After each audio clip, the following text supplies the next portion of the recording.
ಓಂ ಶ್ರೀ ಗುರು ಬಸವಲಿಂಗಾಯ ನಮಃ. ಅಕುಮಾದಿಯ ಪ್ರಕಾರ ವಚನದಲ್ಲಿ ನೋಡಿದಾಗ ಕುಲ ಅಂತ ಯಾಕೆ ಹೋರಾಡ್ತೀರಿ, ಕುಲದಲ್ಲಿ ಏನಿದೆ, ಕುಲ ಶ್ರೇಷ್ಠ ಅಲ್ಲ, ಅವರು ಮಾಡುವಂಥ ಕಾಯಕ ಮತ್ತು ಅವರು ನಡೆಯುವಂಥ ನುಡಿ ಮಾತ್ರ ಚೆನ್ನಾಗಿದ್ದರೆ ಕುಲಕ್ಕಿಂತ ಶ್ರೇಷ್ಠ ಅಂತ ಹೇಳ್ತಾ ಇದ್ದಾರೆ. ನೋಡಿ, ಡೋರನವ್ರ ಬಗ್ಗೆ ಹೇಳಿದ್ದಾರೆ, ಮಾದರಸನ ಬಗ್ಗೆ ಹೇಳಿದ್ದಾರೆ, ದುರ್ವಾಸನ ಬಗ್ಗೆ ಹೇಳಿದ್ದಾರೆ, ವಾಲ್ಮೀಕಿ ಬಗ್ಗೆ ಹೇಳಿದ್ದಾರೆ. ಅವರ ಕಾಯಕ ಮತ್ತು ಅವರ ನಡೆ ನುಡಿಯನ್ನು ನೋಡಿದಾಗ ಕುಲಕ್ಕಿಂತ ಶ್ರೇಷ್ಠವಾದ ಕಾಯಕ ಅವರು ಹೊಂದಿದ್ದಾರೆ. ಅವರ ನಡೆ ಚೆನ್ನಾಗಿದೆ. ಕುಲ ಶ್ರೇಷ್ಠವಿದ್ದರೆ ನಡೆ ಚೆನ್ನಾಗಿಲ್ಲ ಅಂದರೆ ಎದಕ್ಕೆ ಅನ್ನುವಂಥ ಮಾತನ್ನು ಅವರು ಇಲ್ಲಿ ಈ ವಚನದಲ್ಲಿ ಸ್ಪಷ್ಟಪಡಿಸಿದ್ದಾರೆ.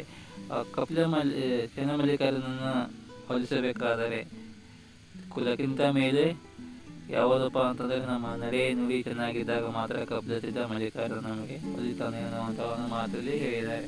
ಅವರು ಹೇಳುವಂಥ ಮಾತಿನಲ್ಲಿ ಒಂದು ಸತ್ಯತೆಯನ್ನು ಅಡಗಿದೆ ಅಂತ ನಾವು ತಿಳ್ಕೊಬಹುದು.